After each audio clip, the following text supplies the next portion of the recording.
वहीं अंतर विधानसभा के उपचुनाव के लिए किए गए नामांकन पत्रों की जांच पूरी हो गई है। कुल 20 कैंडिडेट्स के नॉमिनेशन स्वीकार हुए हैं और कांग्रेस की वैकल्पिक प्रत्याशी उर्मिला जैन भाया का नामांकन पत्र निरस्त किया गया है। ये रिपोर्ट देखिए। अंतर उपचुनाव का सियासी रण, नामांकन पत्रों की जांच हुई पूरी, किसके सिर सजेगा अंतर का ताज। अंतर उपचुनाव के सियासी रण में उतरे प्रत्याशियों के नामांकन पत्रों की जांच पूरी हो गई है। इस विधानसभा सीट के लिए 20 प्रत्याशियों का नामांकन स्वीकार हुआ है। रिटर्निंग अधिकारी के मुताबिक कुल 21 नामांकन पत्र दाखिल हुए थे, जिनमें से एक निरस्त किया गया है। कांग्रेस से वैकल्पिक प्रत्याशी के तौर पर नॉमिनेशन करने वाली उर्मिला जैन भाया का पर्चा निरस्त हुआ है। बाकी सभी प्रत्याशियों के नामांकन पत्र सही पाए गए हैं।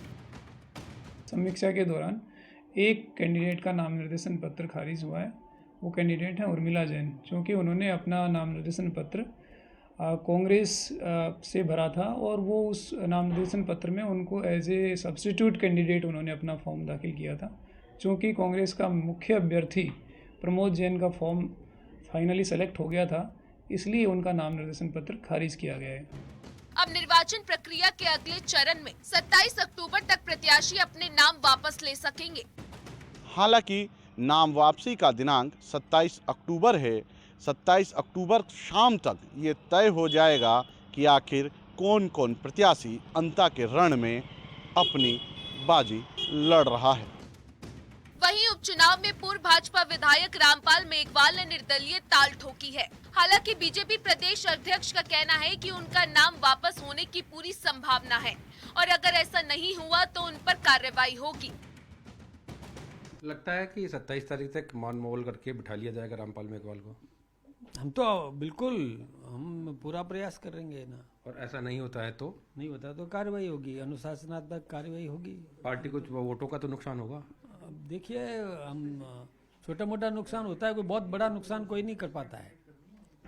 कोई भी व्यक्ति बहुत बड़ा नुकसान नहीं कर पाएगा। मदन राठौड़ का दावा है कि उपचुनाव में जीत बीजेपी की ही होगी। अंतर सीट पर उपचुनाव के लिए 11 नवंबर को वोटिंग और 14 नवंबर को काउंटिंग होगी। Bureau report, news 18 Rajasthan. वहीं बीकानेर पहुंचे आरएलपी सुप्रीमो हनुमान बेनीवाल ने अंतर चुनाव को लेकर अब बड़ा बयान दिया है। बेनीवाल ने कहा कि हाड़ौती भाजपा का गढ़ है और इस सीट पर ज्यादातर कांग्रेस और बीजेपी ही रही हैं, लेकिन हम दोनों के खिलाफ लड़ रहे हैं और उम्मीदवार को समर्थन करेंगे। तो देखिए बेनीवाल का ये बड़ा बयान।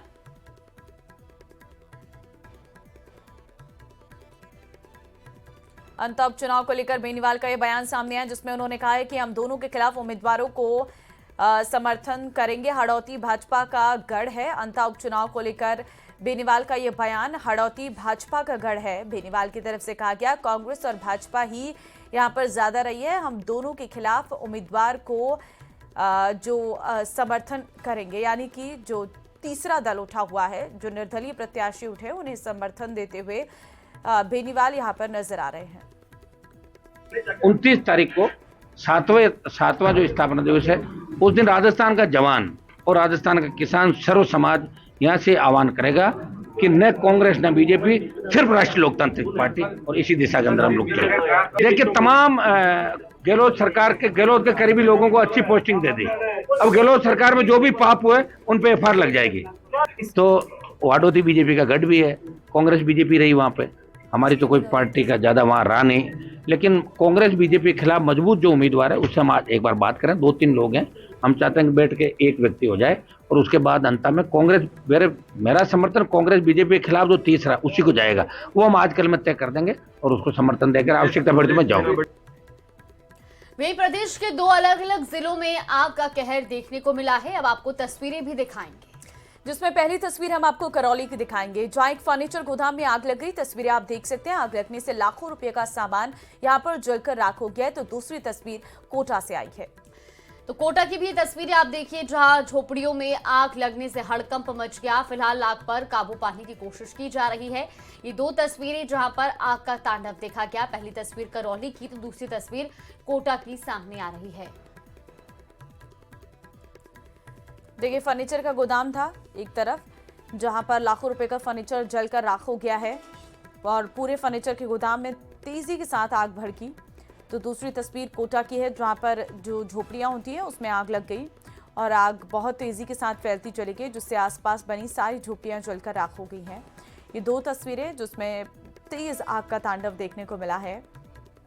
दीपावली का ये त्योहार और कई जगह पर इस तरह से आग लगने की घटनाएं सामने आई हैं और ये दो तस्वीरें भी हम रात की आपको दिखा रहे हैं, जहां पर एक तरफ करौली में आग लगी है फर्नीचर के गोदाम में और दूसरी तरफ झोपड़ियों में आग लगने की घटना कोटा से आई है सामने।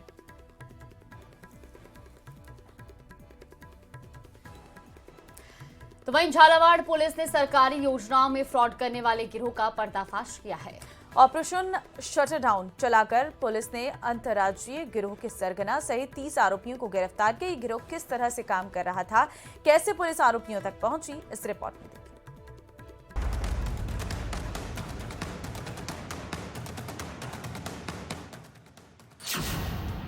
फ्रॉड करने वाले गिरोह का भांडाफोड़, राजस्थान पुलिस का एमपी में एक्शन। 70 घंटे तक चला ऑपरेशन शटरडाउन। सरकारी योजनाओं में फ्रॉड करने वाले अंतर्राज्यीय गिरोह का झालावाड़ पुलिस ने भंडाफोड़ किया है। पुलिस की 70 टीमों ने राजस्थान के 4 जिलों सहित मध्य प्रदेश के राजगढ़ जिले में 70 घंटे लगातार जाकर ऑपरेशन को अंजाम दिया। गिरोह के सरगना समेत 30 आरोपियों को गिरफ्तार किया गया है। यह अंतर्राज्यीय संगठित गिरोह पीएम किसान सम्मान निधि, समाज कल्याण और मुआवजा योजनाओं में सरकारी सिस्टम से धोखाधड़ी कर सरकारी राशि में सेंध लगा रहा था। आरोपियों के पास से करीब 53 लाख कैश, नोट गिनने की मशीन, 12 लग्जरी वाहनों समेत कुल 30 गाड़ियां बरामद की गई हैं। पुलिस ने कार्रवाई के दौरान 11,000 से ज्यादा संदिग्ध बैंक अकाउंट, हजारों cheque book, passbook, ATM card सहित संदिग्ध दस्तावेज भी बरामद किए। छापेमारी में 35 से ज्यादा लैपटॉप, 70 मोबाइल सहित कई डिजिटल डिवाइस भी मिले हैं। पुलिस को शिकायत मिली थी कि कामखेड़ा क्षेत्र का आशिक सरकारी योजना में घपला कर रहा है। जब पुलिस ने जांच पड़ताल की तो उसके फोन नंबर पर कई बैंक खाते के लिंक मिले और उनमें संदिग्ध ट्रांजैक्शन होना पाया गया।